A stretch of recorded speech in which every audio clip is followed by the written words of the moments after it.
Ngayon naman po, eto sabi nga natin na Partner Migs, pag-uusapan po natin ang sakit na pulmonya. Oo, sa Dr. Serbisyo. Ang pneumonia nga po ay maaaring viral or bacterial. So, pag bacterial, syempre kailangan mo itong gamutin ng antibiotic.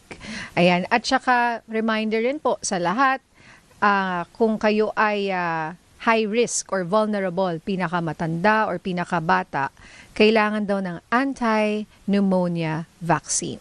Anti-pneumonia yes, di ba may flu vaccine? Yung pneumonia vaccine din. Ay, yearly din ba yan? Hindi. Hindi. Eto, dito nyo po malalaman kasi ngayon, iba-iba na. May iba raw every 3 years, every 5 years, may 5-in-1, 8-in-1. Alam mo bang may 20-in-1? 20-in-1. So, kumbaga yun yung latest na pneumonia vaccine na para sana ang advice ng ating pulmo ay para po sa mga senior citizens or even daw 50 and above. So, para makaiwas po sa pulmonya. So, eto po ang ating interview mula po sa ating internist at adult pulmonologist, walang iba kundi si Dr. Irene Tan. Kasama po natin ngayon sa Dr. Serbisyo ang pulmonologist na si Dr. Irene Tan. Okay, Doktora, good morning sa inyo. Hi, good morning. Good morning sa ating mga kaserbisyo. Yes. Thank you for this alam mo, invite. yes, nauuso na naman po, Doktora, ang pulmonya. Marami dyan, inuubo, sinisipon, nagkakasakit. Pero kailan ba natin masasabi na ito ay pneumonia na? Okay, so ang pneumonia ay isang infection ng ating baga. Pero bago ang lahat, bakit nga ba very hot topic ang pneumonia? Ang pneumonia kasi ay isa sa mga top causes ng tinatawag nating mortality or pagkamatay ng mga kababayan natin. So sa datos ng ating pamahalaan, nasa top 4 siya actually. Next to heart diseases or atake sa puso, next sa stroke at saka sa cancer. Now, ang pneumonia ay isang uri ng infection sa ating baga. Ito ay response ng ating katawan kapag may nalanghap tayo, for example, na mikrobyo. Ngayon, ang mikrobyo ay pwedeng bacteria, pwedeng virus, pwede rin siyang fungus. Actually, maraming mga iba pang causes ng pneumonia. Pwede rin yung mga tinatawag natin na atypical organisms, o yung mga hindi madalas na nagiging dahilan, pero pwede pa rin maging sanhi ng impeksyon sa ating baga. Ngayon, ang pneumonia, bukod sa paglanghap natin ng mikrobyo, ang isa pa kasing sanhi niyan ay yung nagiging response ng ating katawan pag pumasok ang mikrobyong yan. Ngayon, bakit? Minsan kasi may mga, kumbaga, patient risk factors din na tinatawag, na nagiging sanhi, bakit mas nagiging prone ang ating mga pasyente sa pneumonia, na pag-uusapan din natin sa mga susunod na tanong. Yes. Anyway, pag nagkaroon tayo ng nalanghap na mikrobyo yung katawan natin, aatakihin niya ngayon yung ating yung foreign or yung bacteria na yan. Ngayon, ang nangyayari kasi, habang inaatake ng sarili nating cells, yung ating nalanghap na bacteria, magkukos siya ngayon ng tinatawag na pamamaga or inflammation. Kasama ng pamamaga ng ating baga ang pagbuo ng plema. Nagfa-flood yung ating alveolar sacs na tinatawag. Ito yung maliliit na parang sako ng ating baga kasi ang ating baga ay parang grapes. Pwedeng ma-flood yung parang grapes na yan sa ating baga. Pag na-flood yan ng nana, ng bacteria, mamamagayan. At pag namagayan, dun tayo nagkakaroon ng pag-uubo, paglalagnat, hirap sa paghinga at iba pang sintomas. Ayun nga po. And ano po yung dahilan kung bakit maaari itong ikamatay? Kasi kadalasan naririnig natin, bukod po sa mga sinabi niyo, ubo, sipon, kasama ba yung sipon, hindi makahinga or nahihirapang huminga? Ang pneumonia kasi, ideally, kapag may pneumonia ang isang pasyente, masimulan ng tama at nararapat na gamot. Hindi nagsiself-med. Karamihan kasi minsan sa mga kababayan natin, pag may ubo, minsan bibili lang bigla. Kaya nga pinagbabawal na rin ngayon ang mga antibiotic na over-the-counter. Yes. Supposedly, bawal talaga yan. Ngayon, dapat, ideally, magte-take tayo ng tamang antibiotic para sa tamang mikrobyo. Pero pag hindi naagapan ang pneumonia, lalo na sa mga extremes of age, yung mga masyadong bata or yung mga senior citizens natin, Pag hindi naagapan agad ang paggagamot, doon po nagkakaroon ng mas malalang reaksyon ng ating katawan. Ang problem kasi with infection na partially treated or hindi fully treated or na-delay ang treatment, limbawa, tiniis mo na sa bahay, hindi mo na nagpa-check up, pwede itong mag-cause ng tinatawag nating mas pangit na response to infection or yung tinatawag nating sepsis. Now, ang sepsis is another entity. Well, ito ay parang mas pangit or mas dysregulated, tinatawag natin, na response ng ating katawan towards infection.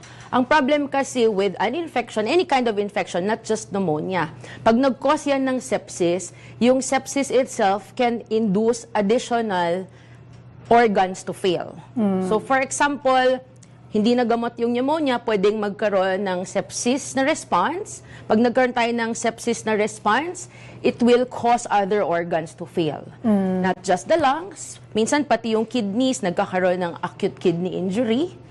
Minsan, hindi lang yan, pati yung atay, pwedeng pumalya. Kumbaga, pwede siyang mag-incite ng multi-organ failure.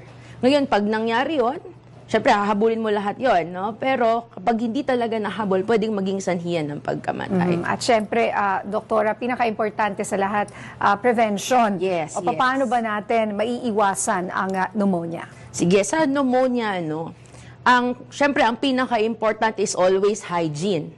Hand washing, pagtatakip, or yung tinatawag nating cough etiquette. Kasi especially nung COVID pandemic, di ba, ang bilis makahawa ng even just yung pakikipag-usap natin, pagkanta, conversations, all of those things can really cause transmission.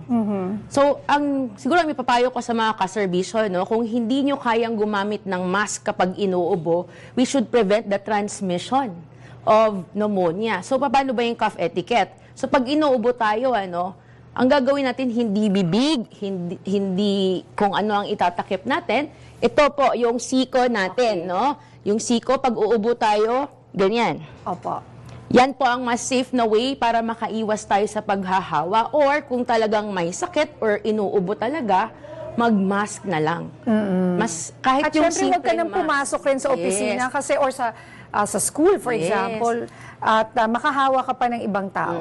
Tsaka, for example, din sa bahay din, kasi minsan yung mga mas may edad, nahawa sila sa mga apo or sa mga ibang kamag-anak. Kasi sabihin nila, hindi naman lumalabas si lolo at lola. Pero kasi yung mga nasa paligid nila, yung mga apo, pag yan inubo at naubuhan si lolo at lola, pwede rin yan maging sanhi ng pagkahawa. So another thing is, bukod sa hand hygiene, sa pagtatakip pag inuubo tayo, siguro yung vaccination is also a priority. Actually, kailangan nga nating palakasin yung programs ng vaccination dito sa ating bansa. Ideally, para sa prevention ng pneumonia, for mga kababayan natin, kaserbisyo natin na 50 years old pataas, kailangan talaga nagsastart na sila receive ng pneumonia vaccines. Pwedeng sa barangay health center or pwedeng sa mga doctors. Another option is, kasi ngayon lalo na ngayon nitong buwan na to, nitong mga nakaraang buwan, kung napapansin nyo, ang daming may ubo, ang daming may sipon. So hindi lang dapat yung pneumonia vaccine yung ating tinitake. Yung flu vaccine din. Tsaka may mga mas bago ngayon tayo na bakuna, yung respiratory syncytial virus na vaccine. Ano yun, Doc? Respiratory syncytial virus. Is that the RSV? RSV, yes. Okay. Yan yung RSV. So ano ba yung importance nitong mga vaccines na to, At saka kung kailan dapat tinatanggap. So ang flu vaccine, dapat tinatanggap ito ng adults every year. Regardless kung may sakit, walang ibang comorbidities na tinatawag, ideally lahat tayo tumatanggap yan kada taon. Iba pa yan, pag pupunta ka ng abroad, ibang strain din yung ginagamit for the vaccine. Pero ideally every year, for everyone yan. Pangalawa, yung pneumonia vaccine natin. Yung pneumonia vaccine, usually it's advised for patients na 50 years old pataas. Pero kung meron tayong mga sakit, katulad ng may CSF leak, yung naglilik yung likido galing dito sa ating brain. Kung meron tayong cochlear implant, may sa tenga. Tapos yung mga may ibang sakit, tulad ng diabetes, lalo na yung mga hindi kontroladong diabetes, cancer patients, or mga autoimmune diseases na nagtitake ng immunosuppressants, katulad ng steroids, or kung meron pang mga coexisting na sakit katulad ng mga chronic lung diseases such as asthma, yung emphysema or chronic obstructive pulmonary disease or COPD for short. Tas kung meron ding mga patients na may kidney failure, liver failure, yung mga pasyenteng yan, ideally sila yung tumatanggap ng pneumonia vaccine. Hindi kailangan 50 years and up pag ganon, as long as may comorbidities, pwede na magpaturo. Pero, kung wala namang mga comorbidities, pwede na ang 50 pataas makareceive ng pneumonia vaccines. Ngayon, ang dami kasing pneumonia vaccines sa market. Dati, yung pinakaunang mga ginagamit namin ay PCV13 or the pneumococcal conjugate vaccine 13. Tapos, meron din yung polysaccharide vaccine, yung PPSV23. Ngayon, nung una, yun yung mga ginagamit natin. Inuuna natin yung PCV13, tapos after a year, pwede nang ibigay yung PPSV23. Pero ngayon kasi marami nang mas na-update na vaccine sa market. May PCV15, may PCV20 na din. So, itong mga to, meron silang ideal na pagbigay ng order ng vaccination. So, ngayon, ang mas binibigay na ay PCV15 or PCV20. Yung PCV15, kung hindi ka pa nabakunahan, pwede mo rin siyang i-receive. And then after a year, PPSV23. Pero yung pinakabago natin na I think it was just approved this April lang this year, no? Yung PCV20, ang kagandahan doon, kahit wala ka pang mga naunang bakuna, so far, pwede mong gamitin or i-receive ang PCV20. And kapag ni-receive mo yung PCV20, hindi mo na kailangan i-receive yung mga previous versions or earlier versions of the vaccine. Kaya especially sa elderly, advice talaga na maka-receive yan ng PCV20.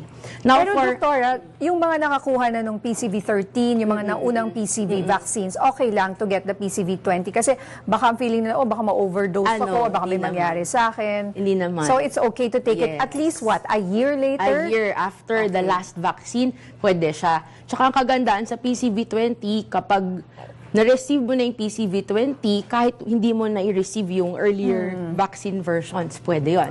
Tapos yung RSV naman, ito naman na yung isang uri ng virus na sanhi ng mga tinatawag nating actually bronchiolitis, pamamaganong maliliit na daanan ng hangin. Common siya sa bata, common din siya sa mga may edad. Actually, sa regular na mga age, no, or yung mga mas bata, wala siya masyadong effect. Ubo, ganyan, mawawala yan after mga 1 to 2 weeks. Pero sa extremes of age, sa elderly or sa bata, nagiging sanhi din siya ng pneumonia. No? Ngayon, ang RSV, parang, may pagpipito sa paghinga. Minsan nakala nila hika. Pero hindi siya hika. It's a totally separate illness. Infection siya. Pero yon. Ang problem lang kasi pag wala kasing gamot ang RSV. Yun yung Wait, problem. Doc, so how will you know na hindi siya hika at RSV or vice versa? Usually, we Ano yung pinaka-factor? do tests for that. Halimbawa, may ubo yung patient, mukhang may hika, pero nilalagnat. Pwede kang gumawa ng mga swab tests. Meron tayong mga available tests na ngayon sa mga hospitals, kahit sa mga laboratories. Pero wait, Doc, sinabi mo nilalagnat. Kasi yung hika, hindi ka naman nilalagnat eh. So RSV, merong kang paglagnat. lagnatin. Pwede kang lagnatin. Yes. Alright. Tapos, yun nga, pwede siyang, at saka ang pangit kasi sa RSV, pati sa flu actually, pwede siya maging sanhi ng tinatawag nating mga secondary bacterial infections naman. Alright. Nako, Doktora, thank you so much. Very wonderful explanation. Dami namin natutunan sa inyo. Sana po, makinig po tayo sa ating mga eksperto. Maraming salamat po sa ating Dr. Servisyo. Walang iba kundi si Dr. Irene Tan. Thank you for your service.